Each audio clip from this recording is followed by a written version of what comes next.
We've been talking a lot about how AI is transforming industries, but before you can get to real intelligence, you need real connectivity. In many industries, especially public safety, device fleets, networks, and cloud services are often fragmented. That slows down communications, adds cost, and makes it harder to keep people safe. Oracle's Enterprise Communications Platform, or ECP, is solving that and providing a secure cloud-native backbone on Oracle Cloud infrastructure that unifies device and network management with real-time communications. Joining me to talk about it are Andrew De La Torre, SVP of Technology and Infrastructure Industries, and Matt Beal, SVP of Development. Thank you both for being here. Hi, great to be here. Yes, appreciate your time. Well, let's go ahead and dive in. And, Matt, let's start with you. What is Oracle's Enterprise Communication Platform? Tell me more about it. Yeah. So the Enterprise Communications Platform is really a platform that we've built to make it easy for Oracle's developers to leverage solutions that actually require real-time connectivity, whether that's audio-video, or whether that's just connectivity to a new location that is outside of normal connectivity, or if it requires connectivity to a certain device. So it really is designed to make it easy for our communication, for our Oracle's applications to reach anywhere on the planet and extract the data back to the cloud. So truly, that's the communication, that connection of communication anywhere. And why is that? Give us an example of why this is needed. Well, listen, let me start with some of the challenge that we see already in the public safety domain. Yes. As an industry, you would headline probably, I think, from the way that the whole first responder situation is emerging from a threat perspective. We have very different types of incident we're seeing in the world today, whether those are higher propensities of natural disaster, some of the unfortunate mass shootings that we're seeing, or even cybersecurity triggered things. So the actual estate of things that we're trying to manage right now is super difficult, to be able to keep up with. And this is where real-time situational awareness is super important, because being able to know in real time what is happening at these incidents makes it much easier to be able to manage them with a wider array of expertise around you. And is it too far to say? In maybe some situations, this is life or death. Absolutely, yeah. No, if you look at a lot of the systems that our public safety, customers are using right now, unfortunately, they have computer-aided dispatch systems that are probably at least 2 decades old. They're really not keeping up with these emerging situations. And to your point, minutes matter in this space. It can be the difference between somebody losing their life and somebody not. And thank you. And going on off that, the minutes matter, which it's hard to think about that, but it really does. This could make the difference. Can you walk us through a typical incident? Help explain this a bit more. Yeah, look, it all starts with potentially that first 911 call, that first call to the emergency services. And even in that place, what we're seeing right now is the systems are very antiquated. You get a voice call. That question around who is that operator who's listening to you? Are they collecting the right information? Are they able to pass that to the first responders who are potentially going to go and respond on site in an immediate way? Do they know who to call? Do they have accurate geolocation of those first responders so they know the nearest response units that they can actually dispatch there? So, once those officers are getting to the situation, what do they do when it's one of these extremely complicated things?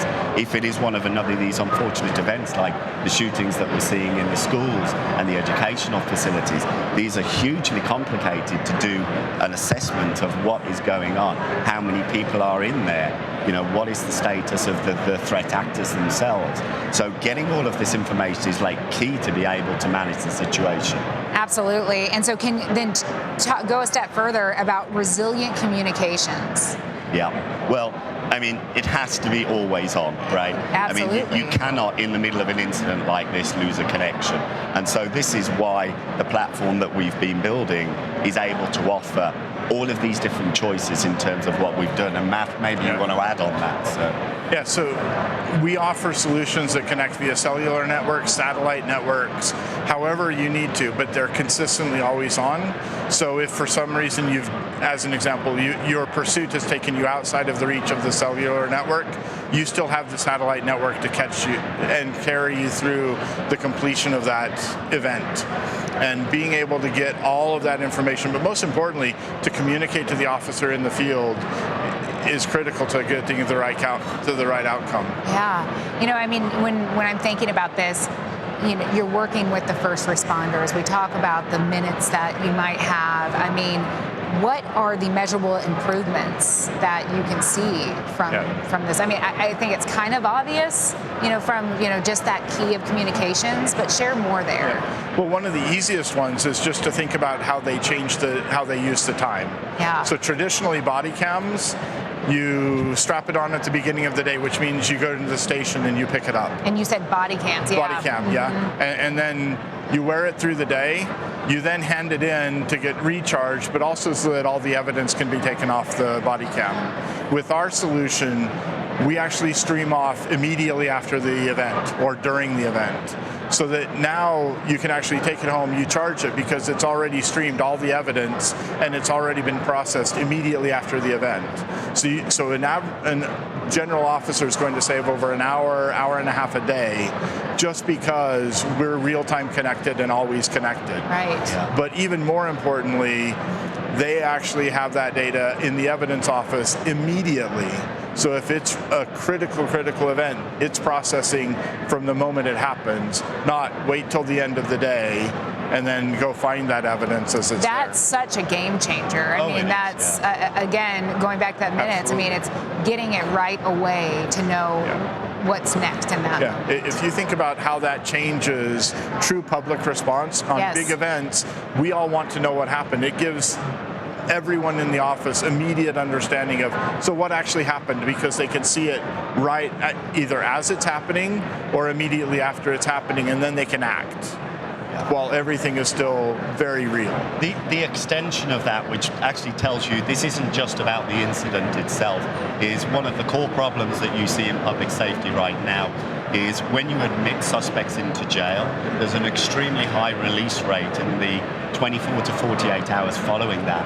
And part of the problem is that the generation of the case records to be able to bring the conviction doesn't happen quickly enough. With this information available real time and an integration into those jail management systems, we can solve that problem straight away. So it's another great example of keeping those criminals off the streets. That's incredible. And you're seeing that happening now. Right, yeah. Wow. And I mean, that almost feels like, things we've been planning for in general across all industries are happening right now, but they're happening so quickly. And so this is such a major payoff in so many ways to be able to get this connection and this type of communications in these moments. Well, it also lets you pair it with the information of what you already know about the incident, because we're interconnected already with law enforcement databases. So you already have history. Now you pair it with today, and you can just make much better decisions in the moment. And also, because you're real-time connected back to dispatch, the person supervising the event isn't in the field in the key stress, potentially under threat. You've got someone, and you can bring in experts to help with specific events as well. Wow. So it fundamentally changes how we manage responses and really lends itself to a much better outcome. I'm going to tell you, I did not know much about ECP coming into this, and I'm wowed by this work. I mean, this really is amazing. Unfortunately, we don't have much more time to talk about it, but I appreciate you being here, and I feel like this is just the beginning of our conversations. And thank you for the work you're doing, because inevitably, it's not just about the agencies, it's about the people that they're protecting too. So thank you very much. All right, let's go to Kay now, over to the floor to touch on a little bit more on public safety. Kay, over to you.